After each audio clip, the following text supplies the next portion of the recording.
জন্মদিনের বিকেলবেলা বেরিয়ে পড়েছিলাম বান্ধবীকে সাথে নিয়ে একটু ঘুরতে। প্রথমেই চলে গিয়েছিলাম চন্দ্রকোনা রোডের পার্কে, তারপর একটুক্ষণ পার্কে ঘুরে আড্ডা মেরে চলে গিয়েছিলাম চন্দ্রকোনা রোডেরই বং পিৎজাতে।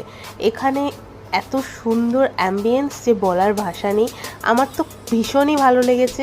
এবার আমরা এখানে এন্ট্রি নেওয়ার সাথে সাথে আমাদের মনটা আরও শান্ত হয়ে গিয়েছিল। যেই রকম লাইটিং, সেই রকম অ্যাম্বিয়েন্স, মানে এক কথায় অনবদ্য।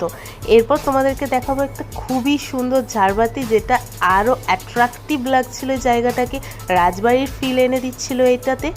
এত সুন্দর পরিবেশে কার না ফটো তুলতে ইচ্ছে করে বলো। তো আমরা খাবার দাবার অর্ডার করেই কিছু ফটো তুলে নিচ্ছিলাম, আর ফটোগুলো এতটা সুন্দর লাগছিল, নিজেদেরকে রাজরানী লাগছিল। যাই হোক, ফটো সেশন করতে করতে আমাদের খাবার এসে গিয়েছিল। আমরা অর্ডার করেছিলাম স্টার্টারে ড্রামস অফ হেভেন, আর তার সাথে ছিল দুটো পিৎজা, ওভারলোডেড চিজি পিৎজা। তো এইভাবেই আমি আমার বার্থডেটা সেলিব্রেট করেছিলাম। খুবই আনন্দ হয়েছিল। Thank you.